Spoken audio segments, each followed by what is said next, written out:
Welcome students, part number 9 vector space का बनाने जा रहा हूं और इसके अंदर थ्योरम है कि जो टू बेसिस है फाइनाइट डायमेंशनल वेक्टर स्पेस की, उसके नंबर ऑफ एलिमेंट्स सेम होएंगे। तो बहुत आसान है।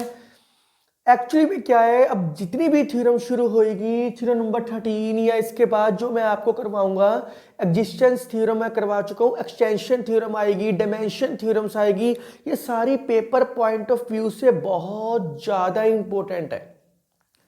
तो थ्योरम में कह रहा है फाइनाइट डायमेंशनल वेक्टर स्पेस है, तो let VF be a finite dimensional vector space, finite dimensional vector space,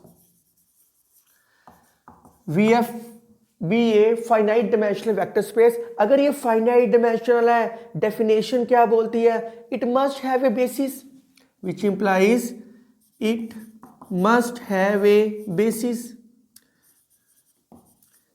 ये डेफिनेशन बोलती है, क्योंकि आपको पता है definition of finite dimensional vector space. तो फाइनाइट डायमेंशनल वेक्टर स्पेस की डेफिनेशन बोलती है कि अगर ये फाइनाइट है तो इसकी बेसिस होएगी। अब दो बेसिस का है तो दो लेट कर लो, let b1 is equal to x1 x2 up to so on xm, दो बेसिस का है ना उसने, and b2 is equal to y1 y2 up to so on yn, be basis of vf। बहुत आराम से हो रहे सारी चीज। ये बेसिस ले ली, किसके लिए है? vf के लिए। तो इसका मतलब vf की जो बेसिस ली है, तो ये एलिमेंट भी v के अंदर है, ये एलिमेंट्स भी v के अंदर है। आपने प्रूव करना है दोनों सेम है। टू प्रूव आपने प्रूव करना है नंबर ऑफ एलिमेंट सेम है, m equal to n। If possible m n के इक्वल नहीं है, या तो m ग्रेटर होएगा लेस के, m ग्रेटर होएगा n से, या m लेस होएगा n के। दोनों में से एक केस लेना पड़ेगा। एक केस लेके चलते हैं, दूसरे केस को हम ऑटोमेटिकली लिख देंगे, वी नो डैट। तो मैंने मान लिया m इक्वल नहीं है n के, विच इंप्लाइज m n से बड़ा है। तो अगर m n से बड़ा है तो ये m किसके है? इसके एलिमेंट है b1 के। तो सिंस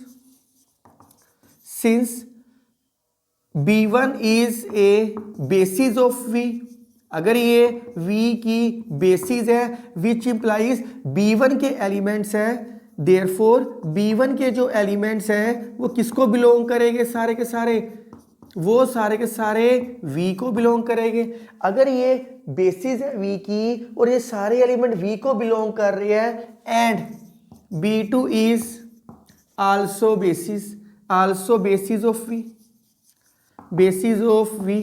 तो डेफिनेशन क्या बोलती है? v का कोई भी एलिमेंट है वो बेसिस के एलिमेंट्स के साथ लीनियर कॉम्बिनेशन बनाएगा, which implies each element of v, वो कौन से हैं? x1 x2 up to so on xm, can be expressed as linear combination of elements of B2, linear combination of elements of B2। बहुत आराम से हो रही है सारी चीज, बहुत आराम से। B2, चलो मैं आगे लिख देता हूं सारा, यहां नहीं लिखता, ऊपर लिख देता हूं मैं। तो x1 क्या आ गया? आपके माइंड में एक विचार आ सकता है कि सर आप ये तो लिख रहे हो, आपने इसके अंदर b1 के एलिमेंट्स v को करवा के तो लीनियर कॉम्बिनेशन की डेफिनेशन लगा दी, x1 इसकी रिप्रेजेंटेशन हो जाएगी, x2 इसके साथ लीनियर कॉम्बिनेशन लिख सकता है जो मैं लिख के दे रहा हूं। तो आपके विचार आ सकता है सर आपने y1 क्यों नहीं किया? क्योंकि यहां मैं m लेके चला हूं ग्रेटर देन n से, तो b1 बड़ी बेसिस लेके चला हूं। b1 अगर बड़ी बेसिस है तो इसका हर एलिमेंट b2 के एलिमेंट के साथ लीनियर कॉम्बिनेशन बना रहा है। अगर मैं n लेके चलता तो b2 वाला लेके चलता, एक ही बात थी। तो m बड़ा है इसलिए मैंने ये एलिमेंट v के ले लिए और ये बेसिस बना दी, बेसिस। तो क्या आएगा? x1 इसका लीनियर कॉम्बिनेशन बन सकता है, तो क्या आएगा? y1 plus y2 up to so on yn। आपके माइंड में आएगा सर कांस्टेंट तो लिखे नहीं, कांस्टेंट लिखो, बीटा ले लो, beta 11 beta 12 up to so on beta 1n। फिर आपके माइंड में विचार आएगा कि सर आपने अल्फा 1 अल्फा 2 अल्फा n क्यों नहीं लिया? ये मैंने सिर्फ इसलिए लिया, मैट्रिसेस की फॉर्म में लिया। मैट्रिसेस के एलिमेंट क्या होते हैं? 1 1 1 2 1 3 ऐसे होते हैं। सिर्फ इसलिए लिया ताकि मैं डिस्टिंग्विश कर सकूं। अब x2 के एलिमेंट्स लेने हैं तो ये अगली लाइन में beta 2 1 second line y1, beta 2 2 y2 up to so on beta 2n yn।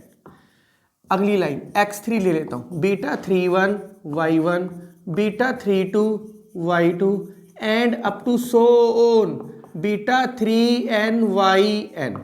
And ये प्रोसेस चल रहा है। लास्ट एलिमेंट क्या है? xm। 2 है तो 2 आया, 1 है तो 1 से शुरू किया, 3 है तो 3 आया, m है तो m से शुरू करेंगे। मैं फिर बता दूं, ये सारी की सारी चीज मैंने जो लेके चल रहा हूं ये सिर्फ m n y n distinguish के लिए। ये जो बीटा 1 ये जो ले रहा हूं सारे कांस्टेंट डिस्टिंग्विश के लिए लिया है। वेयर बीटा आई जे को वैल्यू वेरी करवाओ, फील्ड को बिलोंग करती है। तो मैंने क्या किया, लीनियर कॉम्बिनेशन की डेफिनेशन क्या बोलती है? हर एलिमेंट जो V का है वो बाकी एलिमेंट्स के साथ, बेसिस के एलिमेंट्स के साथ लीनियर कॉम्बिनेशन बनाएगा। मैंने लीनियर कॉम्बिनेशन बना दिया। अब एक कंसीडर करते हैं, इसके बाद एक पॉइंट है कंसीडर करना पड़ेगा। कंसीडर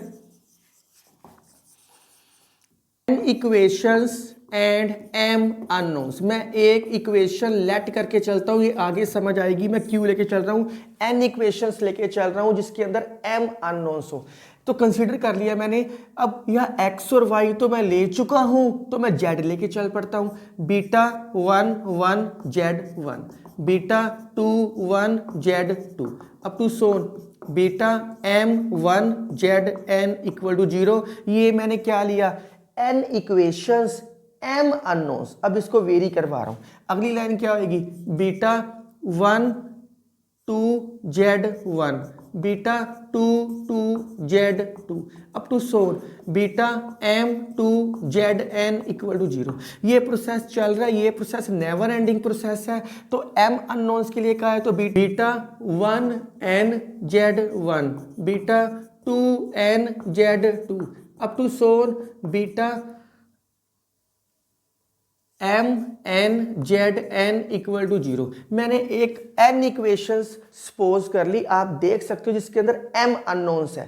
n इक्वेशन सपोज की, equation 1 2 3 4 up to so on 1 2 3 4 n equations है और m अननोन्स है, m अननोन्स है। मैंने ये लेट कर लिया। ये लेट क्यों किया, क्योंकि यहां मैं m ग्रेटर देन n लेके चला था।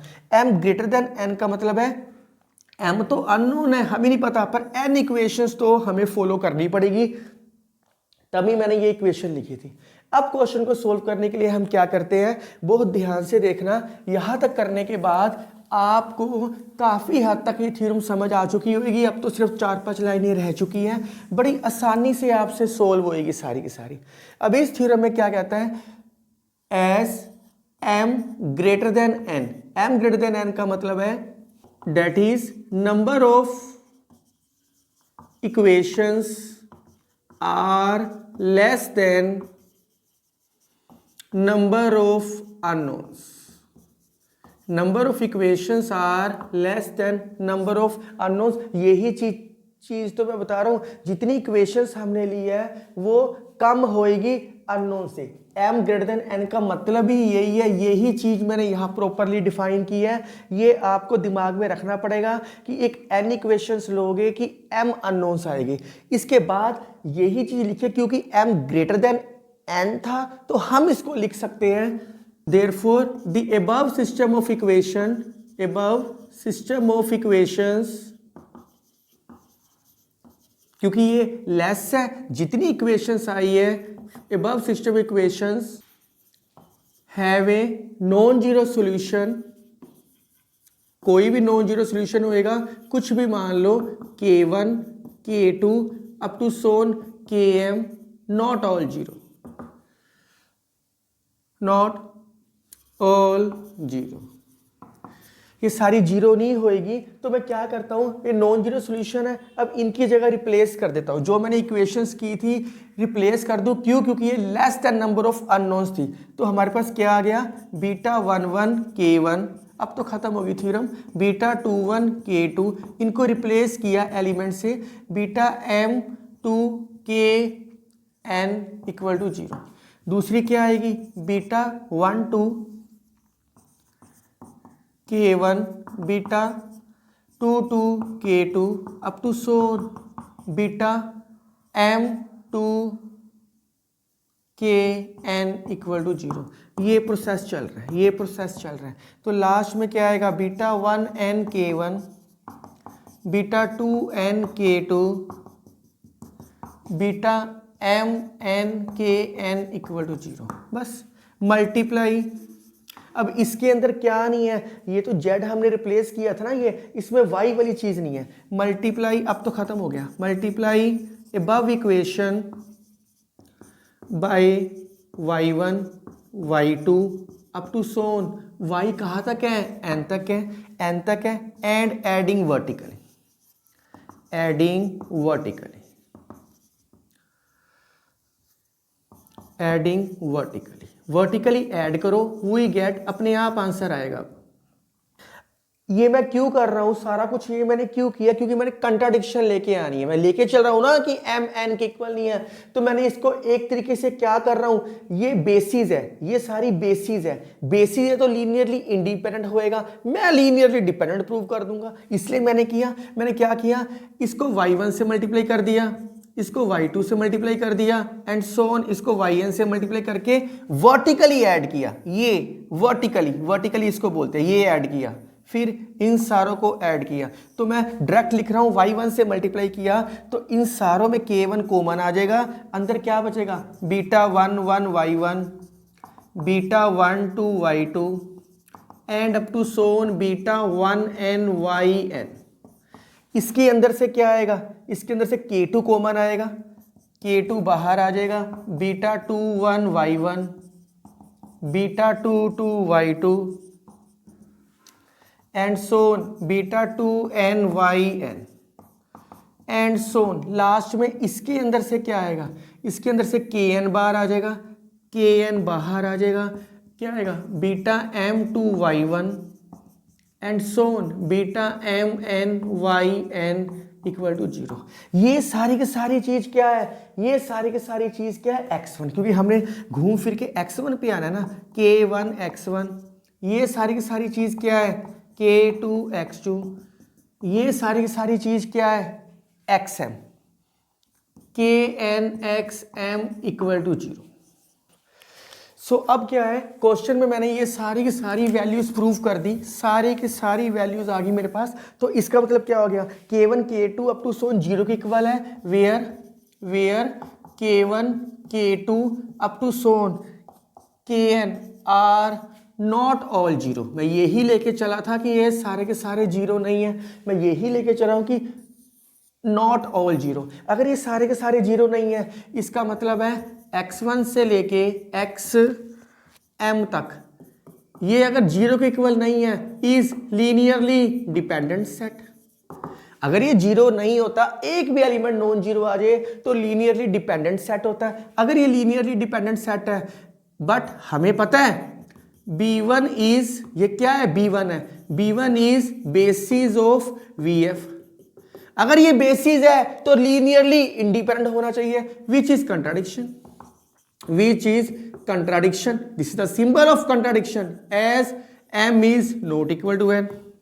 मैं यही लेके चला था कि m n के इक्वल नहीं है, m ग्रेटर देन n लेके चला था, मैं यही लेके चला हूं, ये तो कंट्राडिक्शन आ गई। सिमिलरली अगर मैं n ग्रेटर देन m लेके चलता, वो भी कंट्राडिक्शन सी, अगेन कंट्राडिक्शन। अब क्या हो गया, जो मैं लेके चला हूं, therefore our supposition is wrong, our supposition is wrong. अगर हमारी सपोजिशन गलत है, इसका मतलब क्या है, m है वो n के इक्वल है। अगर m और n इक्वल है, इसका मतलब बेसिस के नंबर ऑफ एलिमेंट्स आपस में क्या होएंगे, इक्वल होएंगे। ये प्रूव, ये ही मैं प्रूव करने के लिए कहा था, जो मैं कंट्राडिक्शन लेके चला था वो गलत थी। तो गलत होगी, एम एन के इक्वल होएगा, यही प्रूव करने के लिए कहा था। सिर्फ थोड़ी सी कहानी है, क्योंकि मैंने इसके अंदर एक कंसिडर इक्वेशंस की, तो क्यों की थी, क्योंकि नंबर ऑफ इक्वेशंस है वो less than number of unknowns होएगी। नंबर ऑफ इक्वेशन है हमेशा ही, पता ही है कि नंबर ऑफ इक्वेशंस, हमें जिसके बारे में पता ही नहीं है वो हम कैसे कह सकते हैं कि वो कितनी बड़ी हो सकती है, कितनी छोटी हो सकती है। तो इक्वेशंस तो बता सकते हैं ना वो लेस होगी, तो उसके लिए अगर वो लेस है तो इसका मतलब ये नॉन जीरो सॉल्यूशंस होएंगे। वो मैंने एक नया वेरिएबल ऐड करना पड़ा ताकि मैं इसको लीनियरली डिपेंडेंट प्रूव कर दूं और कंट्राडिक्शन लेके आ जाऊं। अब राइट डाउन करो ये theorem.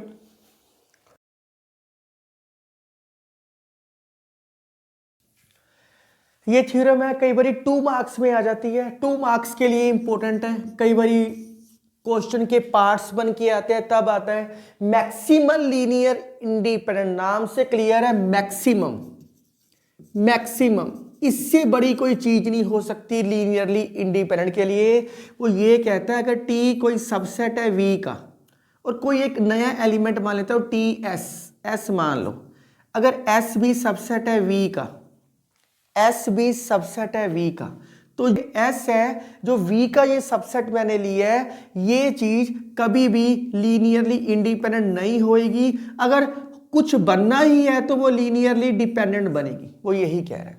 There is no superset of T, T कभी किसी का सुपरसेट नहीं होएगा, टी कभी किसी का सुपरसेट नहीं होएगा। चाहे कोई भी एलिमेंट है वो ये लीनियरली डिपेंडेंट होएगा, क्योंकि ये लीनियरली इंडिपेंडेंट हम ले चुके हैं कि maximal linear independent subset of ये सबसे बड़ा है, इसके बाद कोई भी आएगा वो सारे छोटे होएंगे, पर ये सबसे नजदीक होएगा ये इसके। तो ये थ्योरम में जरा समझ आएगा। कहता है फाइनाइटली जनरेटिव वेक्टर स्पेस है, prove that maximal linear independent subset of V is a basis of V. Let T कोई भी नाम दे दो, u1 u2 कुछ भी दे दो, v1 दे दो आप, un be a subset of V, subset be a maximal, maximum या maximal linear independent subset of V, subset of V. तो अगर ये लीनियर इंडिपेंडेंट सबसेट है maximal, which implies T is linearly independent, ये तो होएगा ही होएगा ना, मैक्सिमम है तो लीनियर इंडिपेंडेंट होएगा ही होएगा। हमने प्रूव क्या करना है, हमने बेसिस प्रूव करना है। टू प्रूव जो ये टी है वो बेसिस है, T is basis of V, ये बेसिस ऑफ वी है। बेसिस कैसे प्रूव होता है, लीनियरली इंडिपेंडेंट और लीनियरली स्पैन। अब एस की जगह यहां मैं क्या लिया है, टी लिया है, ये वी के इक्वल आना चाहिए, ये तो प्रूव हो गया डेफिनेशन में। तो sufficient to prove, that is sufficient to prove, sufficient to prove L T equal to V. ये कैसे प्रूव होएगा, एक बारी एल टी सबसेट आएगा वी का और फिर वी सबसेट आएगा एल टी का। वी सिर्फ तभी सबसेट हो सकता है एल टी का अगर ये लीनियर कॉम्बिनेशन बनाए, और कोई तरीका नहीं होता। तो सिंस टी सबसेट है वी का, मैं लेके चला हूं सबसेट, तो एल टी भी सबसेट होएगा वी का by definition of vector space. तो एल टी सबसेट होएगा वी का। नाउ अब क्या प्रूव करना है, अब ये तो प्रूव हो गया बड़े इजीली, बहुत बारी मैं पहले करवा चुका हूं ये थ्योरम्स में। अब ये प्रूव करना है, ये कैसे प्रूव होएगा सबसेट, इसके अंदर से कोई चीज लेके चले गए, अगर वो इसको बिलोंग कर जाए तो वो सबसेट प्रूव हो जाएगी। तो मैं लेके चलता हूं, now let V belongs to V be any element, as T क्या है, T में एलिमेंट क्या है, U1 U2 up to so on UN, ये सारे के सारे क्या है, B a linear maximal linear independent set. अगर ये मैक्सिमल है तो मैंने एक नया एलिमेंट V को बिलोंग करवा दिया, सो एक नया सेट लिया S जिसके अंदर ये सारे एलिमेंट्स तो है मेरे पास, U1 U2 up to so on UN, साथ में एक V भी ले लिया, V equal to V set ले लिया बी ए। अब ये तो लीनियरली इंडिपेंडेंट है, डेफिनेशन बोलती है कि अगर कोई और सेट लोगे तो वो लीनियरली इंडिपेंडेंट सेट नहीं होना चाहिए, वो डिपेंडेंट होना चाहिए। तो B a linear dependent set. मैंने एक अलग से लीनियर डिपेंडेंट सेट ले लिया। क्यों? क्योंकि मैंने एक नया एलिमेंट बिलोंग करवाया था v को। अब ये एलिमेंट बाकी सारे एलिमेंट्स के साथ अटैच कर दिया, पर वो लीनियरली इंडिपेंडेंट नहीं होएगा, लीनियरली डिपेंडेंट होएगा। तो अब क्या कर सकते हैं, बहुत ध्यान से देखना। इसके बाद क्या करेंगे, क्योंकि हमें क्या करना है, वी को लेके चले हैं, वी किसको बिलोंग कराना है, एलटी को बिलोंग कराना है। बस अब तो काम आसान ही है, कोई मुश्किल काम नहीं रह गया। अब तो बहुत आसानी से हो जाएगा। अब इसको कैसे बिलोंग करवाएंगे, वी एल टी को एग्जिस्ट, क्योंकि लीनियर डिपेंडेंट की डेफिनेशन क्या बोलती है, देयर एग्जिस्ट स्केलर्स, इसके लिए अल्फा 1 अल्फा 2 अल्फा n, इसके लिए अल्फा ले लेते हैं, अल्फा 1 अल्फा 2 अल्फा n, और इसके लिए मैं अल्फा लेके चलता हूँ, belongs to F such that alpha 1 u1 alpha 2 u2 alpha n un plus alpha v, मैंने इसके लिए अल्फा लिया, v equal to 0। Linear dependent का मतलब क्या होता है, ये सारे के स्केलर्स है सच डैट, यहाँ लिख लो belongs to F not all 0, not all 0 such that, क्योंकि लीनियर डिपेंडेंट की डेफिनेशन बोलती है कि सारे के सारे स्केलर्स 0 नहीं होने चाहिए। अगर ये स्केलर्स 0 नहीं है तो इसका मतलब है, तो ये मैं लिख सकता हूं, इसको मैं एक कंडीशन दे सकता हूं, ये तो 0 हो सकते हैं सारे, ये नहीं हो सकता, बट अल्फा 0 के इक्वल नहीं होएगा। क्यों नहीं होएगा, रीजन दे दो, बिकॉज अगर अल्फा 0 के बराबर है, अगर अल्फा 0 कर दो तो ये क्या आ गया, अल्फा 1 u1 से लेके alpha n un equal to 0। ये सारे के सारे एलिमेंट्स क्या है, linearly dependent, linearly independent, given है linearly independent, which implies alpha 1 0 से लेके अल्फा n 0 के इक्वल होएगा।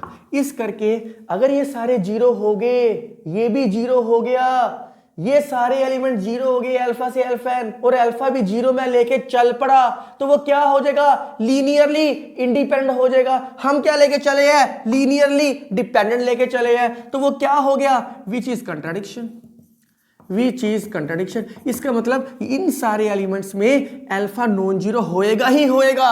अल्फा 0 का मतलब है वो सारा सेट ही लीनियरली इंडिपेंडेंट बन गया। अब तो खत्म हो गया।